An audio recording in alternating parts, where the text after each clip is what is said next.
Now it's time to get on to some of the more modern stuff for Romania, since there is quite a lot to choose from and also a bunch of interesting designs. Obviously a lot of them are based off either Soviet ideas or other ideas, but they all have their little unique twist, which makes them Romanian. The first one is the B-33 Zimbru, and this is basically the B-33 Bison, at least that's what it translates as. This is a localized version of the Soviet armored personnel carrier, the BTR-80. But the reason why I'm having a look at this one is not because it's just a BTR-80 basically, with, you know, the KPVT 14.5mm main armament, you know, the machine gun. It also had some interesting other variants which were tested, such as the Zimbru 2000, which was one which was equipped with an OWS turret, which was designed by the Israeli armament company Rafael, and also had a beefier engine and also automatic transmission. The key thing also about the TD variant of the B-33 is it didn't just have the 14.5, but it also was armed with 6 ATGMs, which were an improved Romanian version of the Soviet Malyutka. And I think in general that would be pretty nice to see.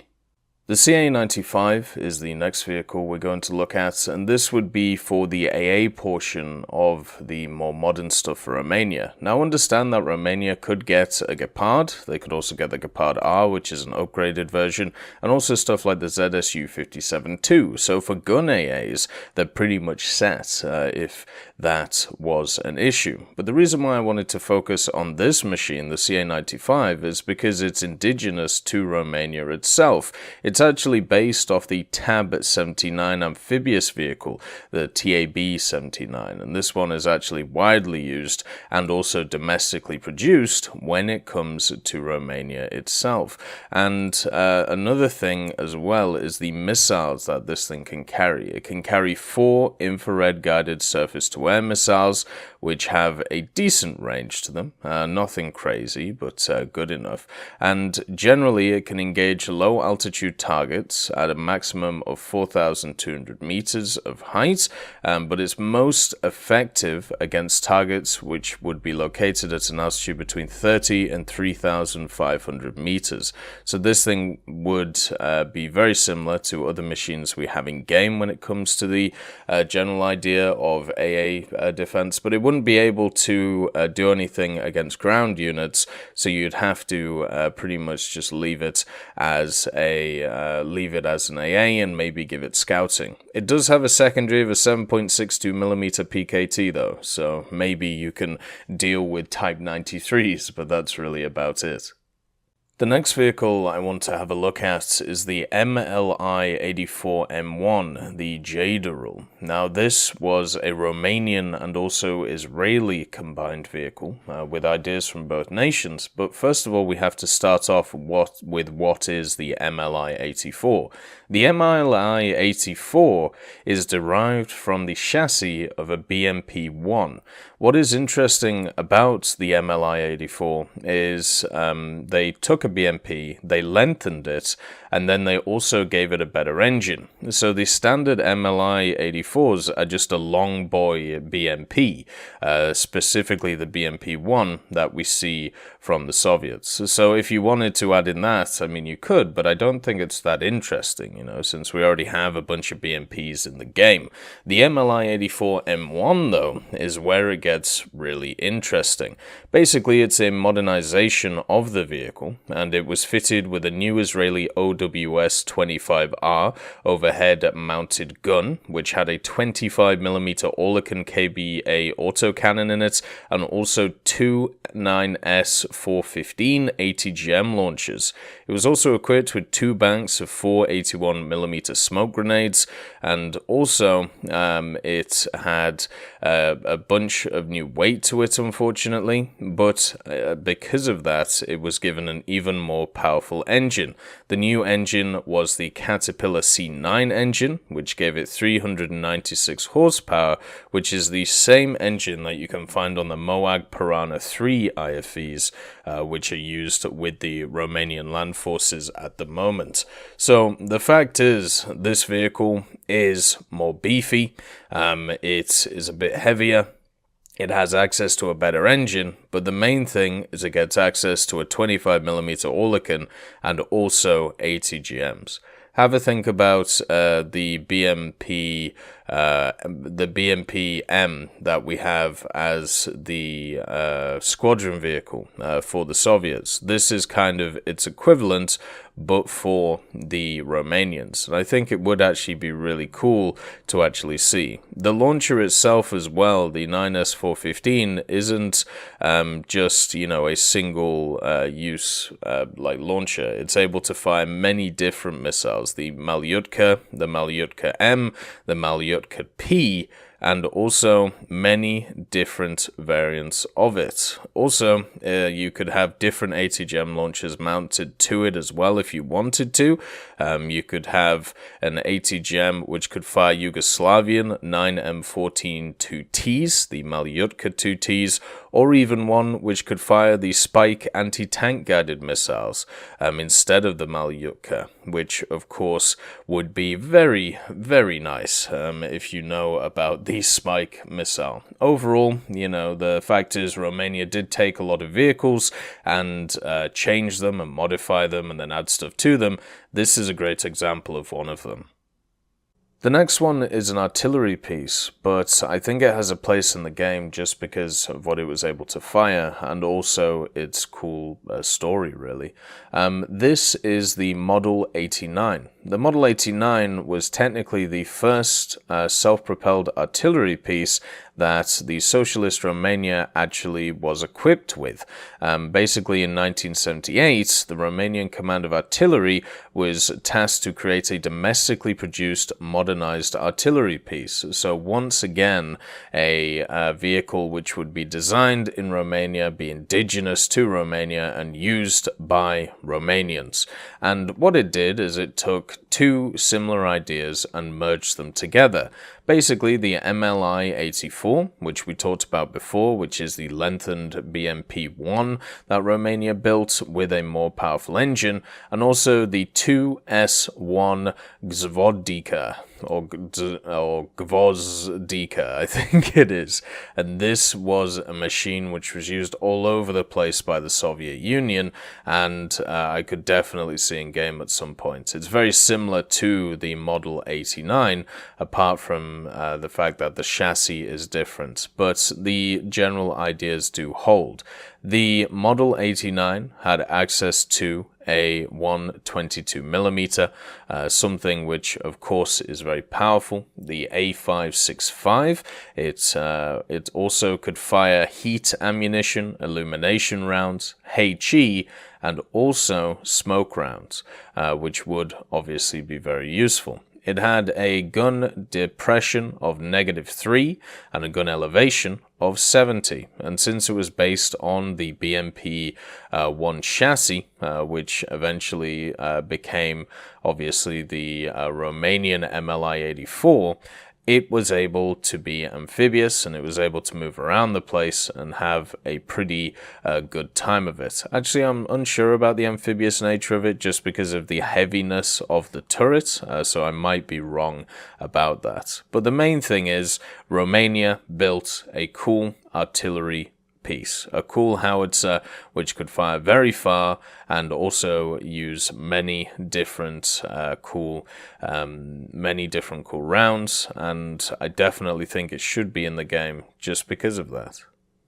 Now, the next set of vehicles we're going to talk about are the MBTs, basically, for Romania, and they actually have some really interesting stories because the Romanian MBTs were some of the only machines when it came from that era of history, basically in the 1970s and in the 1980s, to use Western technology and also Eastern technology. And this is a thing that didn't really happen, and, we'll explain why as we go along. We start off with the TR-580. Now, the TR-580 was built out of a necessity, basically. Communist Romania at the time saw the Warsaw Pact invasion of Czechoslovakia, and they realized that they needed a new defense doctrine. They needed to create their own independent tanks. They didn't take the license to build the T-55s. They wanted to make their own stuff just in case anything else happened to them while, under the Iron Curtain. And basically, they developed a Romanian medium tank, or at least the development of it started in 1974, after they decided they wanted a vehicle which weighed about 40 tons, a 100mm main gun, and also around about 500 horsepower. Now, this obviously is a bit of an issue, because before they used Soviet equipment. It was kind of as simple as that. So now they had to design and produce a medium tank of their own, which isn't exactly easy to do. So they had to look around, they came up with a bunch of designs, and even though the TR-580 looks very similar to a T-55, it is completely indigenous to Romania itself. It was built from there, and it was created from there. And where the story gets interesting is obviously the TR-580, the initial production variant of this series. It has an extended hull compared to the T-55 tank. It has 6 road wheels instead of the usual 5 you find on the T-55. They were actually talking to Krauss-Maffei to deliver them engines. And if you don't know who Krauss-Maffei are the guys, well, at least the guys behind a lot of the Leopard 1 stuff, specifically, the engines. So they wanted to get a Leopard 1 engine and stick it in what would be, kind of known as their version of the T-55. But unfortunately, this never came to be because Krauss-Maffei didn't want to deliver technology to a Warsaw Pact member for obvious reasons, obviously politically and also other.